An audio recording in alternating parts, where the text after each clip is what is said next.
everyone. Welcome. We are going to get started momentarily. We're just giving everyone a minute to log on. Thank you so much for being here today. We're going to go over a few housekeeping items so that you understand if you have questions, they will be answered at the end of the webinar. Please use the chat feature. We prefer the chat feature. We prefer the Q&A feature over the chat feature. So the Q&A is the way to go if you'd like to ask a question. Oftentimes we have an overwhelming amount of questions. We will get to as many as we can. The earlier you put your question in, probably the likelier that we will be able to get to it.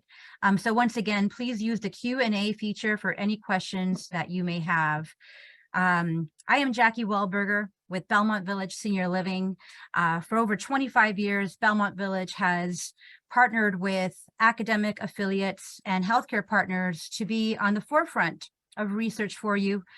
Today, we are very happy to have Joyce Mahoney with us on a topic that's very pressing, learning more about the language of dementia. Just like with any disability, learning to have alternative, meaningful connections can be very fulfilling and rewarding. Here to teach us all about how to connect with our loved ones is Joyce Mahoney. Joyce is the Regional Vice President of Memory Care and Programming for Belmont Village Senior Living. Joyce has dedicated over 20 years of hands-on experience with research in therapeutic recreation, psychiatric rehabilitation, behavior management, dementia education, and training. She is an expert and valuable resource to help us overcome the stigma of memory loss and how to engage with our loved ones afflicted by this condition. We are so grateful to have you back, Joyce. Thank you so much for taking the time out of your busy schedule to lead us on this important topic. Thank you so much, Jackie, for the wonderful introduction. I am pleased to be here and pleased to be a resource, and hopefully everyone here will find what we're talking about today helpful. So let me go ahead and I'm going to pull up my slides here. Bear with me one second. All right. Okay. Well, welcome everyone. I am pleased to be here. We are going to be talking about dementia and communication. And as Jackie had mentioned, we are basically going to learn another language. And typically in my training classes, I say you're going to learn a new language, but it's not Spanish or Italian or Tagalog. It is going to be the language of dementia. And hopefully we can provide you some helpful tips when you are with your loved one or with a friend, someone that you know who has dementia, and communication has become a little bit more challenging, or it's changed in some manner. So let's go ahead and get started, okay? I usually like to really start by identifying communication itself and what does that mean? And when we talk about communication, we talk about the process of creating and exchanging thoughts and words that have meaning and that are symbolic in some way or form to either person. Now, there are two forms of communication. Obviously, there's verbal and nonverbal communication, but communication expresses meanings and feelings. And when we're talking about having a dementia illness, it can become a little bit difficult, or it changes in the way that a person can express their feelings and what they're trying to convey. Now, communication constantly moves back and forth, okay? But it involves sharing thoughts, ideas, and trying to understand what the other person is trying to convey. So it's basically a two-way street, okay? Now, changes in the ability to communicate will vary from person to person based on where they are in the disease process. Whether they are mild cognitive impairment, mild stages of dementia, more moderate, or even late stages. So we're going to talk a little about each stage and what that communication might look like for you. Now, when there are changes in communication, typically we're looking at word loss or difficulty finding the right words. And I know at some time or another, we've all had the experience of trying to find that right word in a communication between you and someone else. And that word is just kind of on the tip of your tongue. Now, I know you're probably all nodding your head thinking, oh, yeah, that's happened to me. But it's not necessarily a problem because eventually the word comes to you, right? So, but when you're talking about the world of dementia and communication, sometimes those words just never come. You struggle to find that word and how to speak and make an expression, but the words just aren't there. You just can't form those thoughts anymore. Now, sometimes they can use a familiar word and repeat the familiar word. And so there's repetition in some language. You might notice that they might repeat the same thing. And maybe a few moments later, they repeat the same thing again. Okay. Now that has to do with short-term memory impairment as well. Again, along with some of the changes in the brain that are occurring because of the dementing illness. Now, describing familiar objects or even calling certain things by a different name. So someone might call you by the different name. You know, my name is Joyce, but they might call me something else. They know who I am when they see me, but they can't come up with the name. Or if you're referring to an object, say if I picked up a pen or a pencil, and I know what this is when I look at it, but I can't come up with the right word, with the right term. So I might have difficulty with that. Another area that can become a little bit challenging, or an area that you might see change in, is losing your train of thought, almost like in mid-thought or mid-sentence, you kind of forget what you were saying. Now, if that happens to us, again, kind of what's normal and what's not, if that happens to you and I, we can pause for a moment and the thought should come back to us. But with the dementing illness, you just completely lose the train of thought and you can't pick up where you left off. And so that becomes a little challenging for the individual, and it can become a little frustrating for them as well. Now, difficulty or changes in organizing words logically, again, putting a complete thought together. Also, if you are bilingual, trilingual, the tendency for the person to start communicating in their native language, okay, the language in which they first learn. So if English was your first language and then you learned other languages after that, with the dementia, you might lose the the additional languages and you resort back to your native language.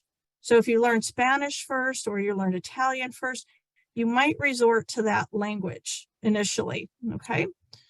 Now, you also may notice that your loved one might pull away and might not have conversations as often as they used to, and they're speaking and interacting a little bit less often because they're finding it difficult or challenging to come up with the right words or come up with a thought or even to initiate a conversation. That's a big one. They lack the initiation or the ability to initiate conversation and come up with the initial words for a conversation.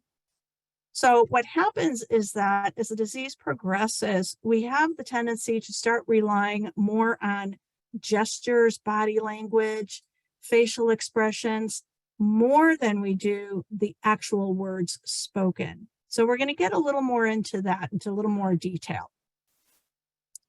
Now, as we mentioned, communication is a two-way street.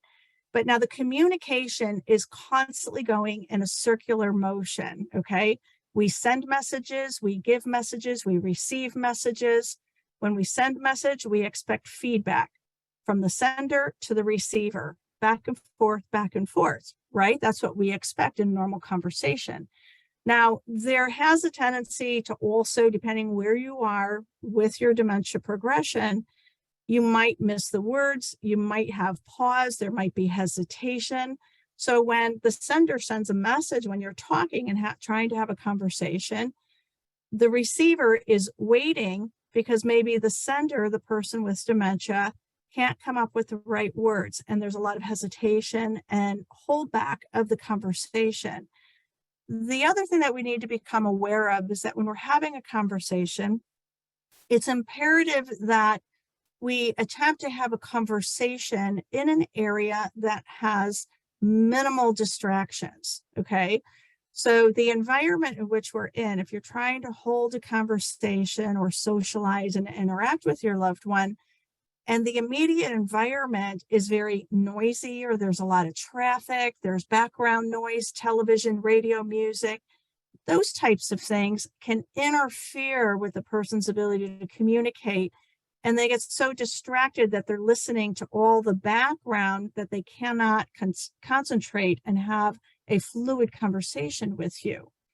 So it's very important to have the right environment to have that conversation. Now, we mentioned already about sending messages and receiving messages, okay? But there must be another channel for communication. And again, we're talking about facial expressions that we mentioned, body language, voice, tone, and pitch. And again, that communication is a two-way dance, sending, receiving. Now, I will repeat myself throughout this session today, just for emphasis and for learning. So if you do find that I'm repeating the same thing over again, I'm doing that on purpose, just for the learning, and so you can remember. And I'm just going to kind of circle back with a lot of these things throughout today. Now, people with Alzheimer's disease or other related dementias, they lose the ability to communicate with words. So again, always remember that it's not always about the actual words being said, okay? The facial expressions, the body language, the gestures, the tone, the pitch of your voice, the inflection of your voice, this is actually going to be more challenging for you than it is for the person who has the dementing illness, because you are going to have to change the way that you speak and the way that you listen and how you interact in this two-way dance of communication. You're going to learn how to speak dementia. This is your new language, because you're going to learn how to read all of the facial expressions, the body language, the gestures, all of those things we've been mentioning, more so than the actual words, okay? Now, although they can't speak words or there's difficulty in speaking words, the question that I hear all the time is that, can I still communicate with them and can they communicate with us? And the answer is yes. Now, it may be a little bit more subtle, especially as the disease progresses into the moderate and later stages, but communication is still possible. Now, as the disease progresses, it's really important to focus on being present during your visit and having more meaningful connections and focusing on being present with the person side by side, maybe holding their hand and just being there versus focusing on, oh, I have to have a conversation. So I am going to tell you that sometimes we need to kind of cut ourselves a little slack a little bit, for lack of a better term, and really not focus on, I have to have a conversation. Otherwise, if I don't, then it's not a meaningful or productive visit with my loved one. And that's actually not so, okay? So let's talk a little bit more about that, all right? So although someone cannot speak, they can still communicate with us. And we already mentioned some of those ways. So let's think of someone that you know, okay? They speak in word salad. And word salad is a term that we use when someone is speaking and the words don't make sense. And they're just kind of all jumbled up, as though you were tossing a salad and all the vegetables are getting tossed around. So they're just kind of random words being thrown out, being said, but they really have no meaning. So they speak in what we call word salad. As the visitor, as the healthy person within the communication, you are going to be very aware and very attentive of the person with Alzheimer's disease. You're going to be very attentive to their voice tone, their facial expressions, okay? Their body language, the frequency and intensity of verbalizations, and the responses that they're going to give to other people. So again, it goes a two-way street. Even though we want to communicate using verbal communication, you're going to kind of shift gears and start talking in nonverbal terms. Okay, so this is where it takes some practice and some effort on our end to really make this effort to understand what the other person is saying, even if they're not saying words or if they're talking in word salad. Okay. Now, what you want to do during this process, you want to approach always from the front. Okay. Always from the front. They need to see your face. They need to see your eyes. They need to see your mouth. They need to see you smiling. And so you're always going to have some very positive body language. Okay. You're going to address the person by saying their name. Okay. Saying their name automatically makes the connection between the two of you. All right. Now, even though a person may not understand or they're speaking in word salad, whatever the case may be, you always want to speak to the individual as an adult, as the person they are, as the adult. Okay. Oops. Hold on. I'm so sorry. There we go. Okay. And speaking to them using an if style of communication, talking as though they can understand, if they can. Okay. While at the same time relying on all of these gestures and hand over hand prompts, repeating simple phrases. Now that is going to be a key. During the conversation, you are going to find yourself repeating simple things, maybe 2 times, maybe 3 times, maybe even 4 times before the words maybe even connect. So during the conversations, it's going to call for some patience on your end, but you're also going to use a calm voice and you're not going to rush the person. Okay. Through the conversation or the attempts to conversate, you're going to continue prompting over and over again to try to make a connection. Okay. All right. Now, pay attention to the voice tone, the body language of the person to know if the person is accepting your interaction. So whatever it is that you're saying, you're always going to try and read the person's body language. Are they responding to you, and are they responding to you in a positive way? Do you feel that you're kind of getting across or that they're listening? At this point, sometimes it's not even a matter of whether they're understanding what you're saying, but are they listening? Are you capturing their attention? That's first and foremost. Okay. Now, during your conversations or during your interactions and your visits, some of the golden rules of communication are the following. We definitely need to avoid any negative statements, okay? Where if they're attempting to speak and you don't understand, they're talking in word salad and say, I don't know what you're talking about. That doesn't make any sense. No. Because that goes into more of a negative connotation and also even kind of scolding, okay? So we don't want to go there. If we do that, then the tendency for the person to kind of retreat and become even more quiet is much greater. You want to reassure and validate feelings, okay?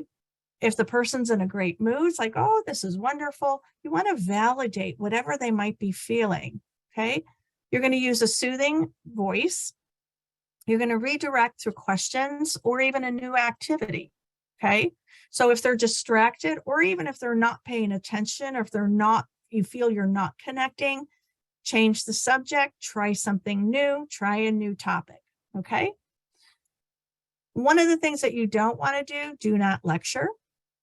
Lecture goes on and on and on and on, and you're just going to lose the person and they will disconnect with you. And from the beginning, probably they will not even understand if you lecture and go on and on and on. It's just too much. Treat the person with dignity and respect. We must remember that the person with the dementing illness didn't ask for this. They are going through this. They have this disease. And because there is no cure, the brain is changing continuously. And it's imperative that we continue to address the person within with dignity and respect, despite the dementia. Now, we also have to be the resident's what we call starter button. As we mentioned earlier, the starter button is what the individual may lose. The starter button is their ability to initiate a task, the ability to initiate something. So in this conversation, we're talking about communication. And so they have the inability to initiate conversation. So we are the ones who have to initiate and not expect the individual to say, oh, we're so happy to see you. Oh, how are you? And what have you been doing? What are you up to? That probably will not happen. So you are the one who are is going to have to initiate and be their starter button. Okay. Now you can divide a task into step-by-step sequences. You want to be careful not to overwhelm in conversation or in any interaction and overwhelm and overstimulate. It would be too much for the individual to process. So you always want to do simple tasks, step-by-step tasks, one thing at a time, one topic at a time. Try not to change their behavior. So if their behavior has a tendency to change or fluctuate during any interaction, the person with dementia may be incapable of changing their behavior. So we are the ones who have to change ourselves, okay? Or change the atmosphere or change the environment. The person with a dementing illness is not capable of changing. So we are the ones who are having to make those adjustments. We are. It's imperative that we make the person feel safe and comfortable within any interaction. And we're going to show that as, directly through our cheerful body language. The way we posture ourselves, the way we stand, the way we hold our arms. You know, are we looking down? Are we looking up, straight on, face to face, having good eye contact? Again, even though there's memory impairment, the individual can pick up on body language. So that's what you're going to fall on and use that, okay? And you're also going to be interpreting what the person means, what the resident means, and whatever they're saying. So you're going to have to try and decipher if they're talking in word salad, if it doesn't make sense, or if there's some word loss, you may have to kind of step in and help interpret and help them communicate and maybe kind of fill those gaps. Oh, is this what you're trying to say? And politely kind of navigate that conversation, help them along with it. Now, let's talk about more specifics about communication in early stage of dementia, okay? Now, in the early stages, we are talking about a person who is still capable to participate in a meaningful conversation and in social activities. They might still at this point, because again, there is brain impairment, they still may repeat stories, they might feel overwhelmed, overstimulated, and you might realize and sense that they have difficulty finding the right word. There's some word loss, okay? So some tips for successful communication is that we have the tendency to think that, oh, they can't talk the way they used to, or they can't converse the way they used to, or on the same level. So then we have the tendency to not engage them in conversation. And that's the last thing we want to do. We want to keep them engaged. So do not exclude them from conversations, but we just need to meet them at their level. Talk with them a little bit slower, use less words, and be very direct and simple in your conversation, okay? Obviously speak directly to them. Don't be looking off in another direction. You want to look straight at them, okay? Take time to listen to the person. Maybe they have some things that they need to express, their thoughts, their feelings. And typically we find that when they're in conversation, they have the tendency to express more feelings or even needs, okay? Giving the person time to respond. Even in the early stages, and even more so in the moderate stages, the person needs more time to process information, think about what they heard in a conversation, mull that over, think of the words to respond, and then the words come out. So you don't want to interrupt. If you're asking someone a question and they don't answer immediately, that's okay. What I need you to do is to actually pause, just hold back, provide them additional and ample time to respond because their thought process is now slower than it used to be. So processing thoughts and information might take a few more seconds, even a minute or two, before they can come up with a response. So give them ample time. Okay. Now, it's perfectly fine to ask the person what they're still comfortable in doing. Okay. Or what they like to do, what they want to do, what they want to talk about. Definitely get their feedback on that. It's also okay to laugh. Humor is the solution to so many things, I feel, that sometimes it'll lighten the mood and makes communication even easier. It kind of lowers a person's inhibition. And if we're laughing, we kind of laugh at ourselves.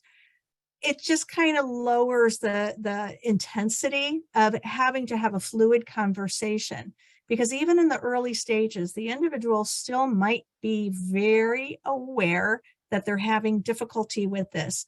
So we don't want anyone to think less of themselves, and we don't want them to feel incapable. We never want to do that. So a lot of times, let's use humor. Sometimes we all miss a word. We all lose track of something. We've all been there. So the person with dementia, why not help them get through that? A little laughter goes a long way. Okay. Now, don't pull away.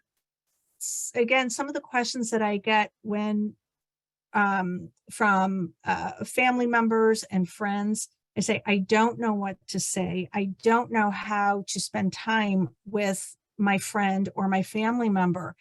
And then we have the tendency to pull away, to not want to visit, to not interact.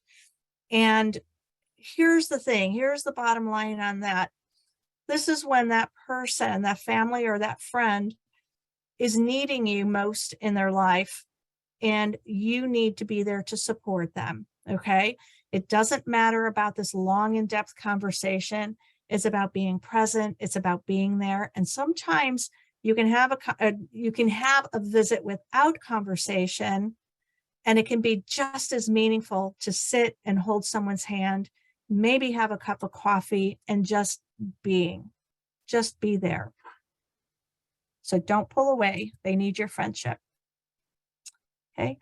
Now, let's talk more about the moderate stages of dementia. Now, the moderate stage of dementia is typically the longest stage, and this can last for many years, for several years. Now, again, I'm saying that in broad terms because it varies from person to person. But as the dementia progresses, there's greater difficulty in communicating. And they're going to need a little bit more direction and even more guidance in order to communicate during a visit. Now, here's some tips for successful communication in the moderate stage of dementia. Now, you do want to engage the person in a one-on-one conversation in a quiet place. Now, we did just talk about the environment, but as you're entering into the moderate stage of dementia, it's even more important that you have a quiet space with minimal to no distractions, okay? The distractions are going to be such a deterrent for the individual. And when you're visiting and trying to converse, we want you to have some quality time together and meaningful time together and positive time together. So we need to make sure that we're visiting in the right environment and atmosphere. Now, you are going to have to be much more aware of speaking slowly and clearly.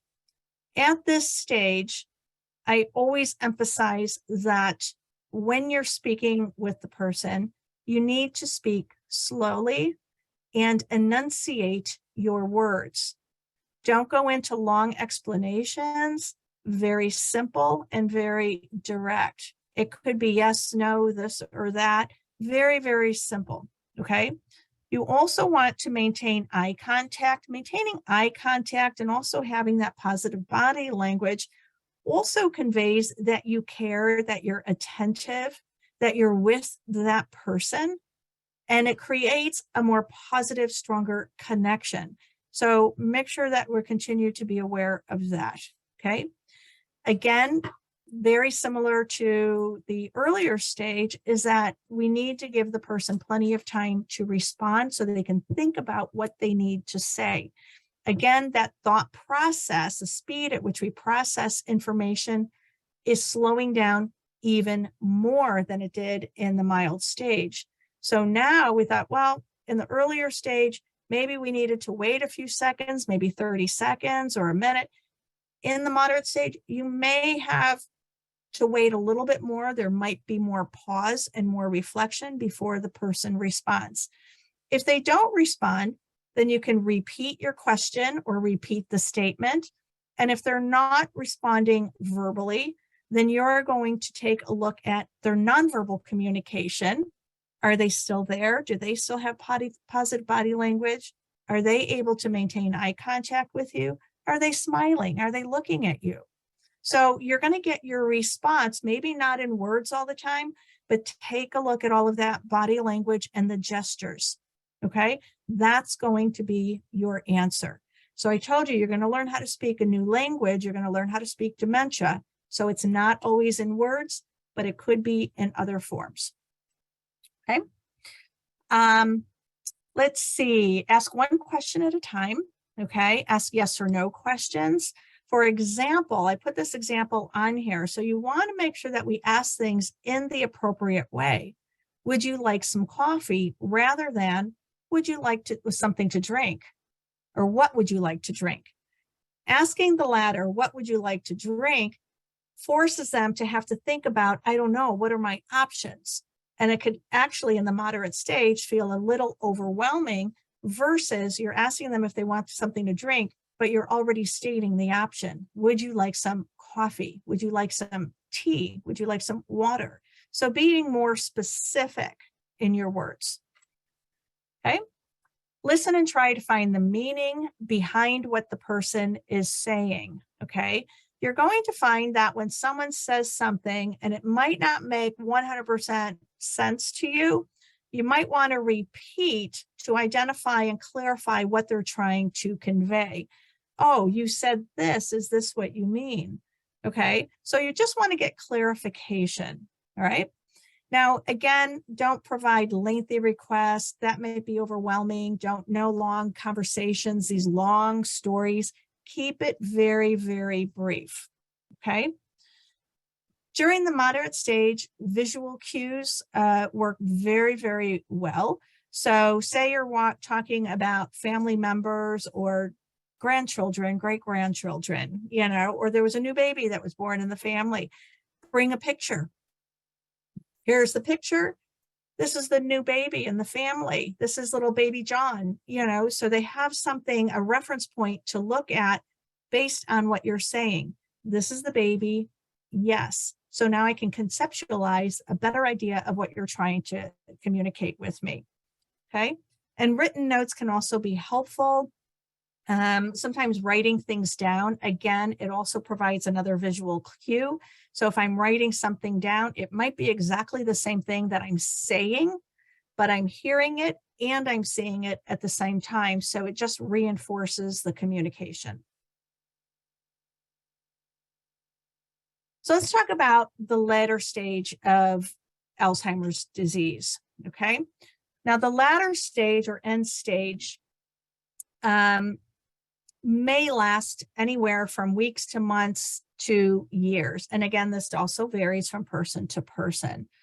Now, typically in the latter stages, the person with dementia typically relies on nonverbal communication, such as the facial expressions, vocal sounds, and really the words themselves are almost gone, if not all gone, just about all gone, probably about 95%, where they might rely on more of sounds versus words.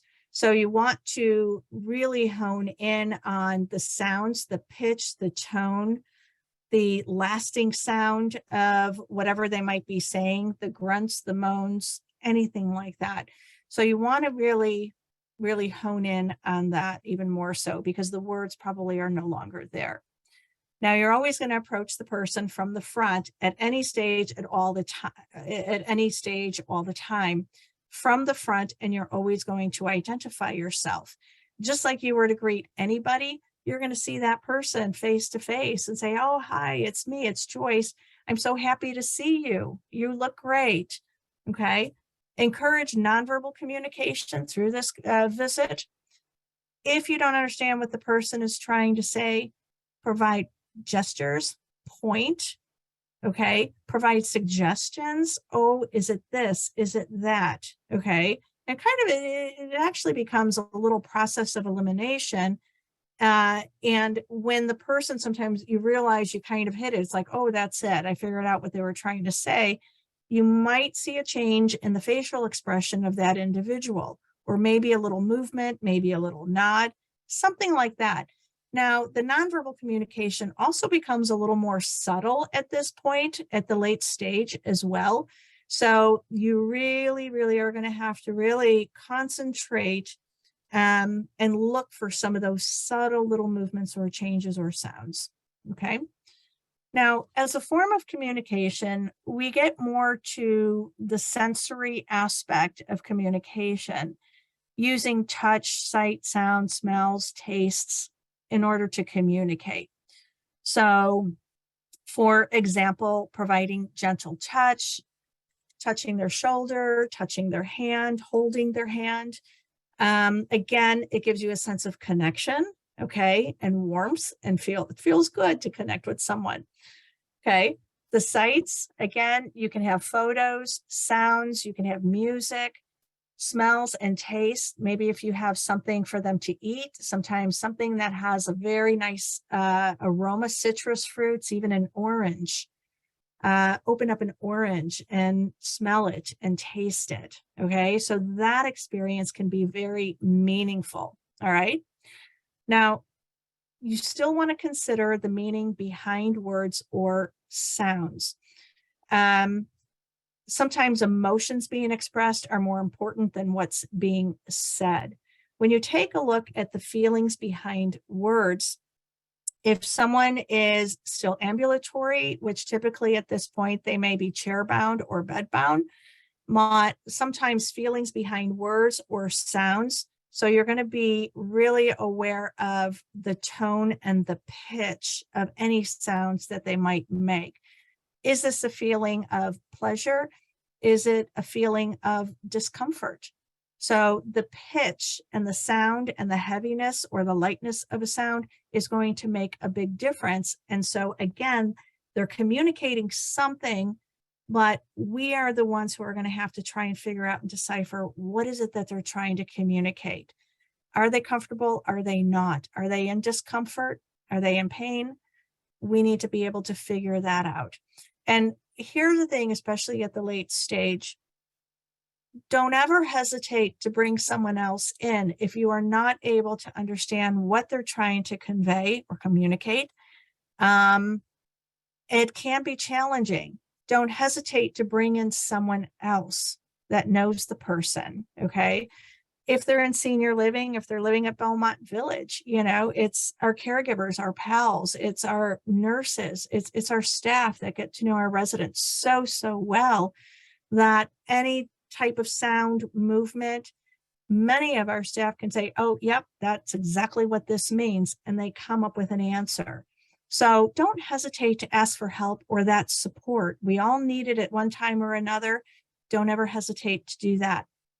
Through every stage of dementia, we're going to continue to treat the person with great dignity and respect. And again, knowing that it's okay if you don't speak or say words, but your presence is enough. Your presence is what's important. Your touch, your hand holding, you are there, and just being there, literally, no pun intended, says everything.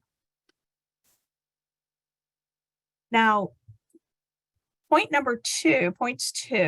2 here on rules of communication. And we talked about this a lot already, but again, here I'm repeating for emphasis, okay? Consider the intensity of the words, the feelings, and the emotions behind the words of what an individual is trying to convey. Always approach from the front, introducing ourselves. And if you don't understand what the person is trying to say, ask them to point or gesture, or maybe you point to something. Is it this? Is it that? Yes or no? And sometimes it's just process of elimination. Your movement in the immediate surroundings can also make a difference. You don't want to move around the room or around the person in fast motion. Move slowly. Think of it as just kind of gliding in slow motion. You want to move slowly. What happens at this stage, even in the moderate to later stage, processing rapid movements becomes very difficult, and it can be also a little overstimulating and could cause a little more confusion or disorientation. So be aware of our presence and our positioning within that environment around the person, and always move just at a nice, slow pace.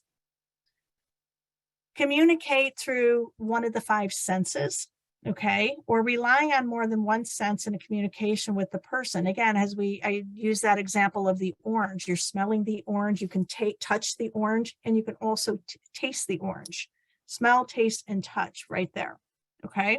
So you want to use as many of the senses as you possibly can. It's okay if you don't understand, be their friend, and always provide positive environments and provide comfort.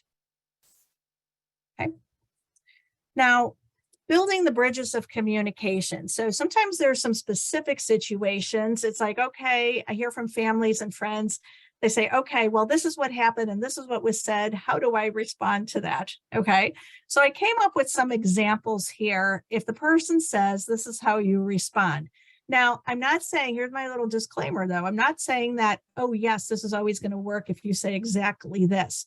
You need to respond what's most appropriate for that individual, because you are going to know that person better than anybody. But these are just some examples to build on and to give you a little guidance. Okay. So for example, the person cannot remember the name of an object and is becoming anxious. I can't remember. So I hold up my pen or my pencil here. Okay.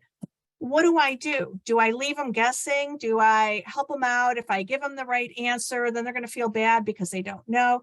See, these are the things that we hear. Now, you respond. Here's the answer to that one. It's okay to help them out. If someone is struggling with that word that's right on the tip of their tongue, it's like they know what this is. It's better to step in, okay, and fill in the missing word. Oh, you mean the pen? Right. Oh, yeah, that's it. You always want to help the person save face rather than to sit there and watch them struggle trying to find the word. Supply the missing word. Okay. Supply the missing word. All right. If a person appears to need something, but cannot put the sentence together, if they're looking for something, they can't find something, ask them, what are you looking for? Okay. If the resident does not understand, ask again. Okay. It's okay to repeat. Okay. Do you need to? And then fill in the blank. Are you looking for? Fill in the blank. Okay. Do you need to find the activity group? Circle of friends. Oh, yes, I belong in circle of friends. Where's circle of friends? And then you're going to help them find it. Okay. What we don't want to do is keep the person hanging and struggling. So if they're having a hard time finding the words or getting past some confusing moment, you do need to step in and help support and help fill that gap. Okay.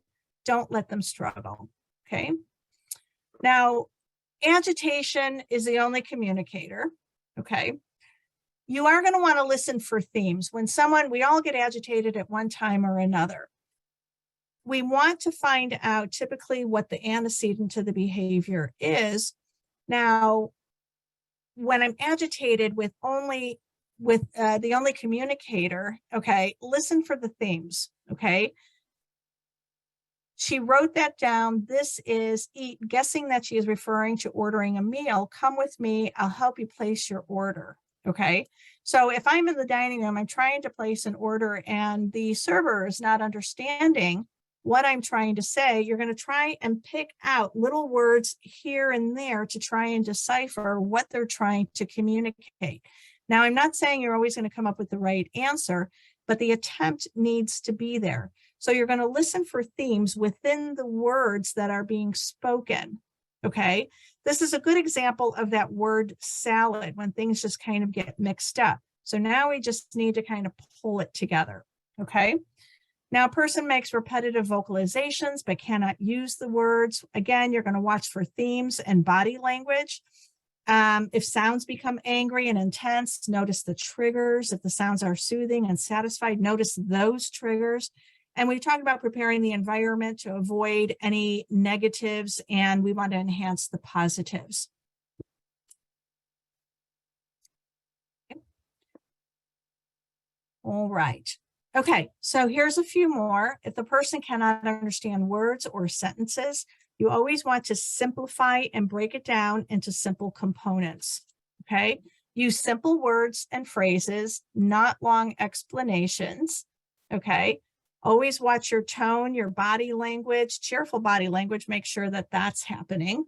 Okay, and even perform sometimes even a demonstration. If you're trying to get someone to write something, then you might want to demonstrate yourself the writing action. Okay, demonstrate.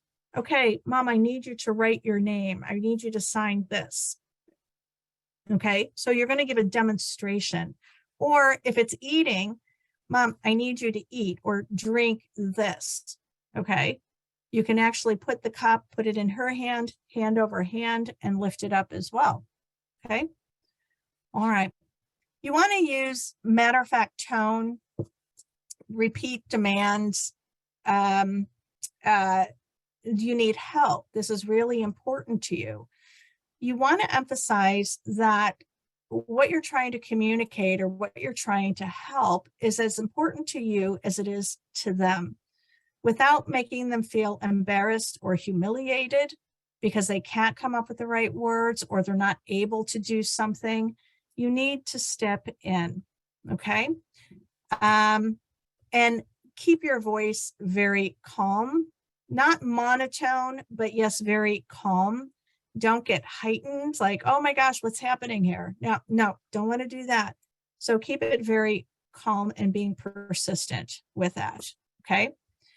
You do want to try and find the magic word or phrase if you possibly can, okay, which will persuade a person to cooperate. Because again, if there's confusion or frustration with communication, sometimes it's, a specific word, or it's sometimes kind of stopping the conversation and saying, okay, that's okay. Let's go over here.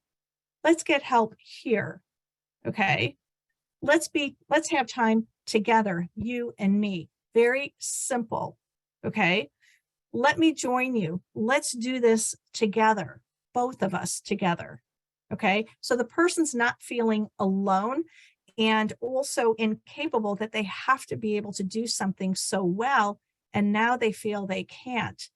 We need to make it okay in any of these situations and say, you know what, let's do it together. Come on, let's go over here. Staying very calm, maybe changing the environment, and then breaking it down into something very, very simple so the person can be very successful, whether it's a verbal communication or whether it's a simple act of doing something, participation in something. Okay. Now, if a person shouts no, clenches their fists, obviously there's some frustration, agitation there, but maybe no is the only word. So we need to be able to, over time, try to decipher what no means. Sometimes no doesn't necessarily mean no. Maybe no means I need help.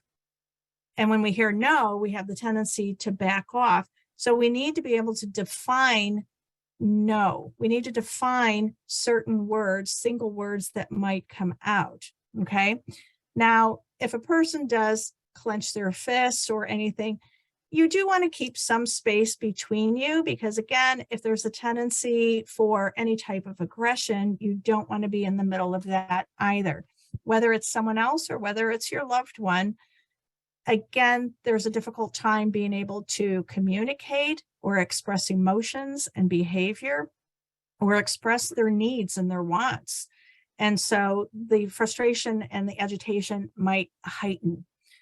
We all get angry at one time or another. Sometimes we just need to step away, let the person cool off, just like we would, and then we come back later. Okay? All right. Some of the do's and don'ts, and we mentioned these already. Don't give long explanations. Don't lecture or scold a person. We have the tendency to want the person to function like they always did prior to the dementia. Why can't you do this? You've always done it this way. You've been able to do it. Now you can't do it. Don't scold. It's not the person's fault that they can't do things the way they used to, but rather understand that it's not the person, it's the disease. It's the disease that's affecting the brain that's causing their inability to carry something through. Okay. Now, we also want to be aware of, as well, of using certain terms or phrases like honey, sweetie, cutie. Some people are okay with that. That depends person to person, but some might find that a bit patronizing or feeling like you're talking down to them. So again, identifying how a person wants to be addressed and greeted. Is it their first name? Is it Mr., Mrs., Doctor, ma'am, sir? We need to identify what that looks like. And of course, a family member, maybe it's mom, dad, aunt, uncle. Okay. We don't want to shout out, stop that, don't do that. Again, that goes into more of the scolding and more negative connotations. So we want to stay away from those types of responses. Person in the presence of others. Okay. I am going to say this on this one. As a disease progresses, we may have, and again, this is not right or wrong, it's just kind of what sometimes happens, is that we have the tendency to talk about the demented person in front of the demented person as though they can't understand. Okay. Now, this is very important in regards to dignity, because let's say the individual is nonverbal. They can't use their words anymore, or very little words, very few. And we assume, because they can't verbally communicate, we assume that they don't understand what's being said. And that's not true. That is not true. The truth of the matter is that we don't know how much they can understand. And in many cases, just because I lose the ability to speak doesn't mean I don't understand. Okay. So you want to be careful about what you say about any person in front of them, because they might still understand. Don't argue with the person. Don't be bossy. Okay. Don't rush the person. They're going to have to, we are the ones who have to adjust ourselves. Okay. Communication, visits, doing anything. We are the ones who are stepping into their world, and we are the ones who are having to make the adjustments in how we interact, because they're not able to do that at this point. Okay. And we don't want to order the person to do anything. Okay. We don't want to say, you do this, you do that, or you need to do this. Don't rush the person. Don't give the orders. Let's just kind of go gradually, introduce things, and see if they're able to respond that way. Okay. Use short, simple sentences and phrases. Accept the communication, especially if there's cursing. That does happen, and sometimes that is a little shocking for some family members. Not unusual, but don't make a big deal out of the cursing. Just attempt to distract or redirect the conversation to inhibit the cursing and change the subject. Use adult tones and phrases, walking up and directly to the resident. Talk with the person whenever in their presence. Talk with them and to them. Not as though they're not there, or not that they're not part of the conversation. If there's maybe even a third person there, always include them. Okay. Warm facial expressions, again, always that gentle touch always works really nice. I do like that one, I have to say, just on the hand, maybe on the shoulder. That always works really nice. It's a nice connection. and speak soothingly, and use gesture to convey a message. Okay. There's validation therapy. You can take these 5 steps. It's basically everything that we already talked about here, but this is the term. The process is called validation therapy. The step number 1 is really knowing the person, knowing the resident, their life story, pride issues, things that they're proud of, and also shame issues. You always want to keep things on a positive note, but it's knowing the person and knowing their history.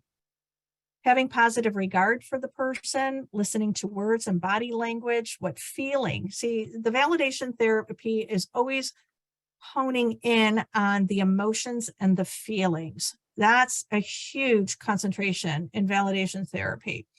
Looking beyond the behavior. The behavior is exactly that. It's a behavior and a manifestation of the dementia. It's not necessarily the person. So validation therapy is telling us that we need to kind of separate that type of thinking, looking beyond the behavior, and continue to looking underneath to figure out what the behavior is meaning, what feeling is trying to be conveyed. Okay. And repeat the expressed feeling, and rephrase the situation in a positive light if it goes in a negative direction. Okay. Now, validating responses versus invalidating responses. These are some types, some words, some phrases that you can use. Say this instead of that. Now, the invalidating responses, we mean well when we're communicating, but sometimes the way it's interpreted to the person you're saying it to can be interpreted in a negative manner. So here's some examples of what you can say that are validating and more positive responses. You know, saying something like, well, you shouldn't feel that way. You shouldn't feel like that. Well, instead, you have every right to feel angry or to feel sad or to feel happy, whatever the case may be, right? We all do. Okay. So we don't want to start putting labels on anything. Same thing with, well, it's not a big deal. I don't know why you're so upset. Versus, I can see you're really upset. Acknowledge and validate what the person is feeling or going through. Okay. Instead of saying, oh, you're fine, you'll be fine, don't worry about it. Okay. Or just get over it. You say, thank you for sharing your feelings. Because sharing the feelings and accepting how that person feels is also giving your direction how you're going to respond and continue the communication. So these are some great little tips right here. Okay. Now, the supportive environment, we mentioned this already. We want to adopt an ability-centered approach. Even though there's some abilities that are diminishing because of the dementia disease, we want to identify the abilities that still remain first and foremost in every interaction, okay? And maximizing those abilities in every stage of life, every decade of life, and every stage of the progressive disease. Having a social and supportive environment is also imperative. Most people are happiest to be in a more cooperative and supportive environment, right? People who understand what they're going through, people who know how to interact and engage. And that's the whole purpose of this session, is to give you some of those tools to engage and communicate and have good times together. A place where you feel valued and have a sense of purpose. Every human being needs to feel valued and have a sense of purpose. Every time we wake up in the morning, we have to have something to look forward to. We also need to have a very active social life. And we know all the research tells us that having connections, friendships, human connections is valuable and contributes directly to having a positive lifestyle and aging successfully. And also an environment that engages all activities, all persons at every cognitive level. So at Belmont Village, we have so many different levels, from our independent living to our assisted living, multiple levels of Circle of Friends programs, and multiple neighborhoods. And so we identify the needs of each individual and build homogeneous environments. Okay. Meaningful experiences equals success for your loved one. A feeling of independence and a sense of control, despite the dementia, is important.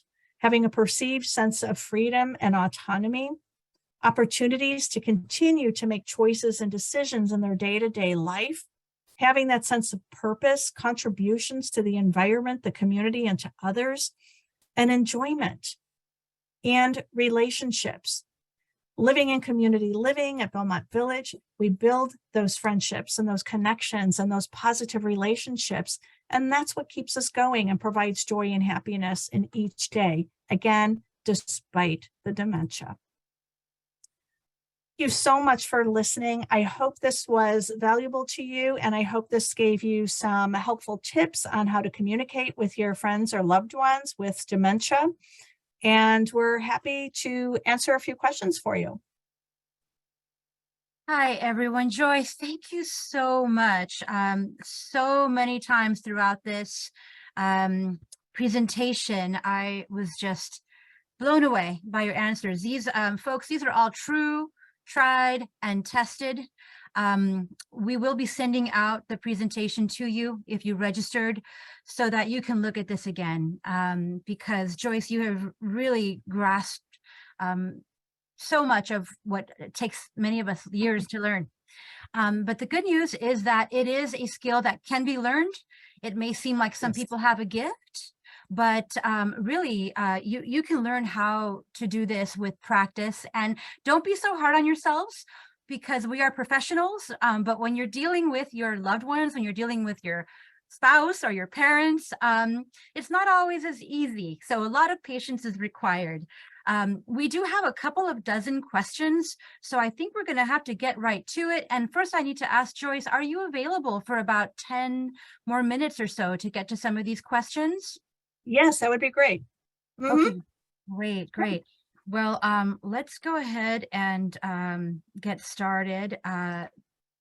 We'll just go one by one here. Some of these I think I have a good answer to as well. How to answer someone who does not want to be in memory care but needs to. What I often say is don't convince your loved one to move. That can be very traumatic, especially with someone with memory loss. You may need to explain yourself over and over again, and that trauma will be fresh each time. But maybe you can convince them to do something that they can accept, to give something a try. I mean, we truly are a 30-day notice to leave or to vacate. So it truly isn't like you're signing someone up for a year.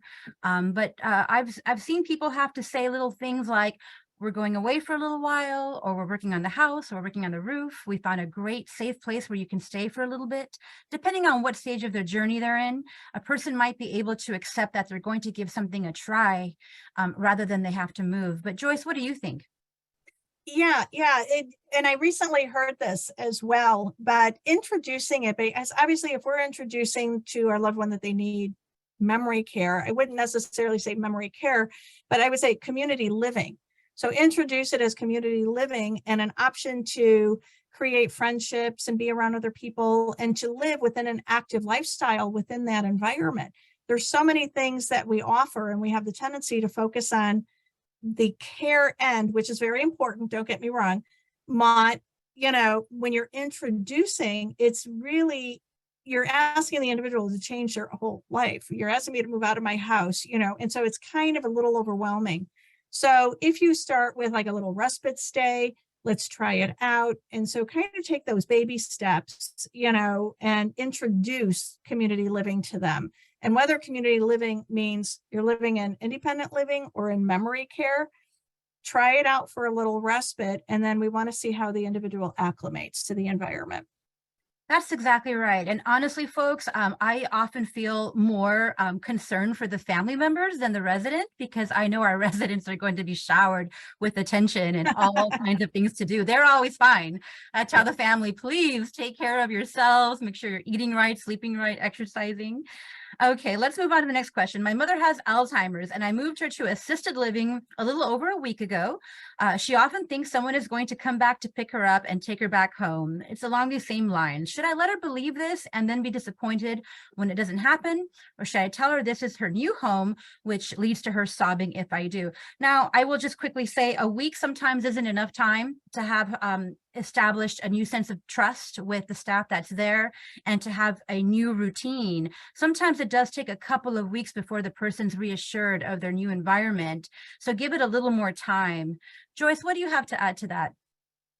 Yeah, for 1 week, it really isn't. I have to agree with you, Jacqueline. 1 week is not a lot of time because they're still in the mindset, oh, I'm only here for a short time and I'm leaving. Okay, that's still right here in their mind. I'm leaving, I've got to go. So I typically would give it probably a month to start out with, but telling them too that no, mom, you're going to have so much help here. It's going to be so much nicer. You want to emphasize the positives of community living. Okay. Versus, if they do have dementia, okay, there's a dementia diagnosis. We know that we're doing it for the betterment of their loved one, of mom. And just kind of say, no, mom, just do it for me. And I've done that with my parents. And I said, no, I need you. Please do it for me. Do it for me. And so they feel as though they're helping a little bit more, that there's a bigger purpose as to why they're there. Okay. So sometimes you just need to kind of turn around the situation a little bit. Yeah, and I often find that once you have given it a little more time, you can break the news to them once they're feeling more secure. And sometimes they stop asking. The concept of time is a little bit blurry for people with memory loss. So yeah, that question may not be as imperative a couple weeks from now. Here's the next one.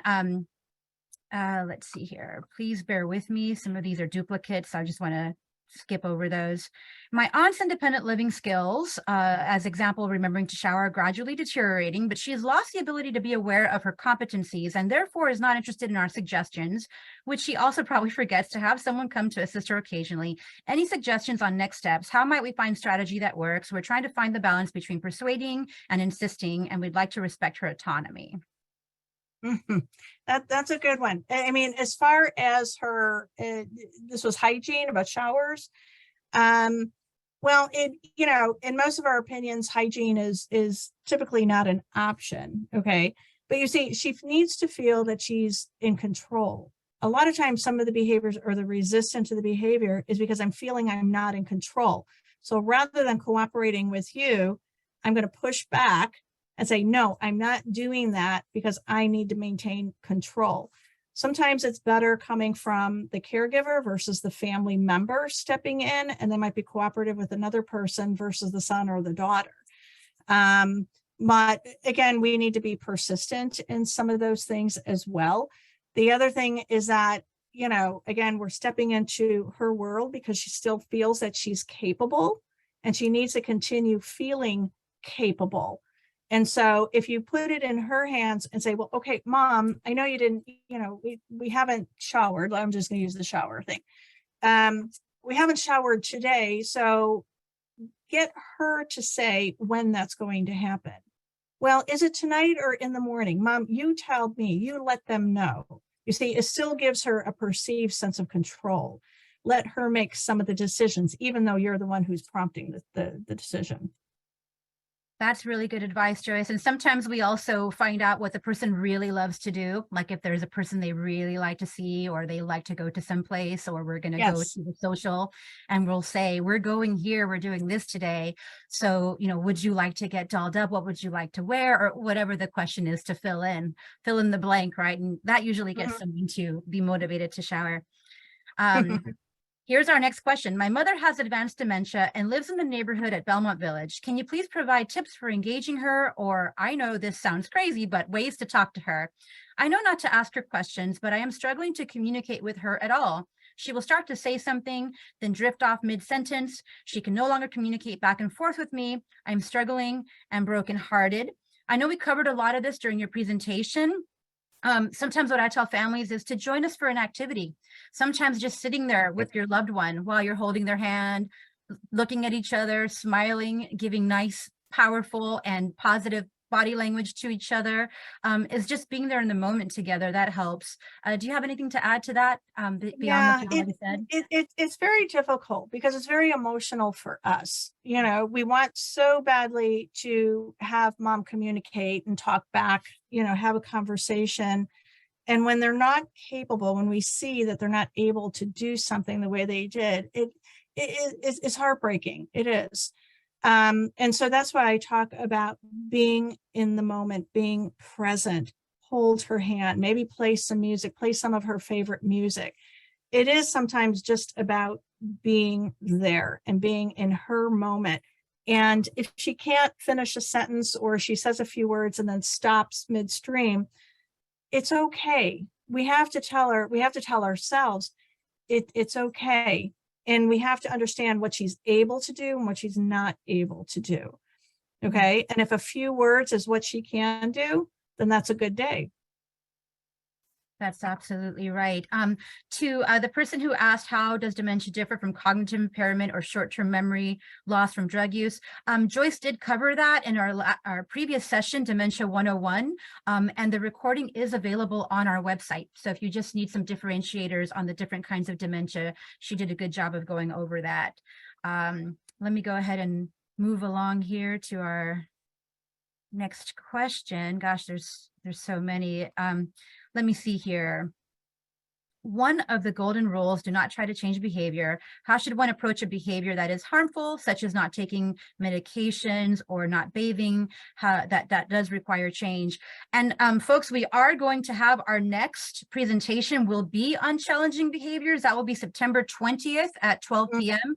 We will send out reminders and an announcement for you to sign up for that. A lot of the questions are about behaviors, and of course, great communication can help, right, Joyce, in navigating those behaviors. 100%. Yeah, we'll be answering more of those questions. And some of the questions, I mean, there's sometimes no direct, simple answer to these things. It also depends on the individual, the approach that we take. Some persuasion, definitely. And sometimes getting a person into the shower, getting them to take medication, takes a little persistence on our end. And sometimes it's finding the person to work with your mom that she's going to respond to in the most positive way. You know, for example, you know, Jackie, you can help someone and they'll cooperate with you, but I might try and they might not know me in the same way and they won't do it for me, but they'll do it for you. So sometimes it's about the relationship of the person that's trying to get them to do something, whether it's a shower or medications, things like that. But we will talk more about the behaviors, some challenging behaviors on our next session. This is kind of a fun question. Will there be a role play piece to watch an example? I don't know if we have time to do any role playing, but yeah. I think maybe in a future presentation, we will consider that. Okay. That's a brilliant question though. In our, at Belmont Village, the way we train a lot of our staff is through role play. So we talk about these things, but then we demonstrate and we actually role play. So then you know what it feels like to either be in the caregiver position and then you change roles and you go into the resident position with dementia. And how does that feel? How does the person respond? What is the approach? So on and so forth. So it is quite interesting. That was a good question. It is a good question. And one of the other questions was, does our staff go through this training? Folks, can you believe it? Joyce Mahoney is here for all of our staff. We go through a very vigorous training, every single one of us. But of course, especially in our memory care programs, our staff goes through a very intensive training, and each one of our memory care managers that is in the neighborhood has to be certified in dementia training so that they can continuously provide that feedback and guidance for the staff. It is a 24-hour job. We are fortunate that we have a very large team to support in these efforts. Here's our next question. When someone is repeating looping on the same subject, what can be done, if anything, to stop the looping? Answering the same question over and over does not seem to get anywhere. I think you mentioned about changing the scenery, right, Joyce? Yeah. Now, sometimes it just keeps looping, and that's okay. Every few minutes, it's the same thing. It's the same thing, same comment, same question, whatever it might be. The only thing you can really do with that is change the environment, change the complete subject, do something else, provide a redirection or a diversion. So it kind of takes the attention or the thought process off of what they were repeating and then onto something else. So you just kind of substitute the looping for an alternative. Yeah, but not to say that they won't loop 10 minutes later. It just might happen. And that's a symptom. That is a symptom.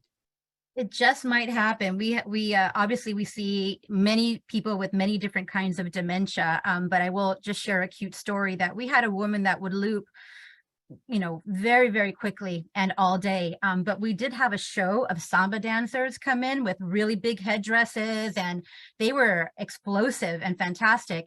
And for the whole presentation, which was about 30 minutes, our resident did not loop. We absolutely had her attention with that performance. So yes, changing scenery does work. Here's our next question. I am caring for a couple, both of whom have dementia, but are at different levels. The wife is more advanced than the husband. The husband has forgotten how severe his wife's dementia is. He is taking her quietness and her wrong answers literally and is very frustrated by her answers. How do I help him understand that she is not herself and she doesn't mean what she says? Oh gosh, that's a hard one. Well, the one spouse feels, without knowing all the details here, might start feeling a bit diminished and kind of attacked, when you get verbal outbursts towards you, or, they're not understanding. You need to really reassure.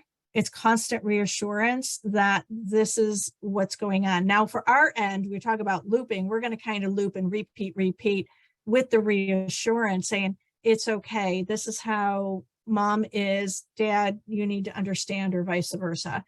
But, the tendency is to feel that the one who's getting yelled at or berated feels responsible. Like, what am I doing wrong? And it isn't that person. So again, you're going to probably try to separate the two and provide redirection for the one, and then make sure that the person who is kind of feeling diminished, you need to provide that quiet space for them so they can kind of recoup and not necessarily be exposed to some of that behavior. It's no secret that, caregivers and families that deal with someone in their life that has dementia, it's very emotional. And it's very important to seek for that individual, for every individual, stress relief, whether that's going for long walks or doing something that you really love. And that's how we heal. It's part of the healing process. It's difficult and we can't make it easier, but we can certainly put ourselves in a position where we can deal with the stress better. So I have another question here. If I believe I need to move my mom, who has mild moderate decline, how do you recommend I approach her? I'll be touring your community for her on Friday. Well, I would just say one step at a time.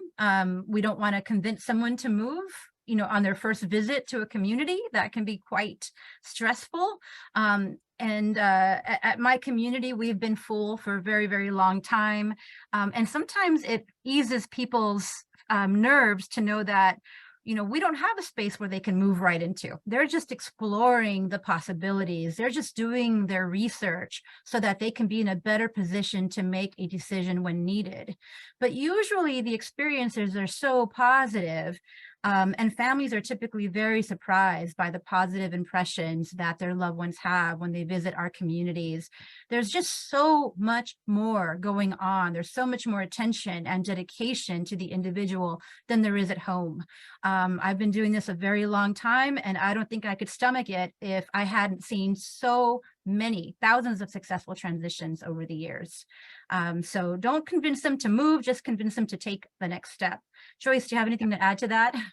Yeah, no, I agree 100%, and we always say, try it, and you might like it, so come in and get a little sampling. Come and see the community, come experience some of the activities, participate in the activities, come and join us for lunch and dinner, spend a few days with us, whatever that might look like. Because sometimes we have misconceptions of what community living might be like, and we're quite surprised how wonderful it is. And how engaged we can be, and how active you can continue to be, even with mild to moderate dementia.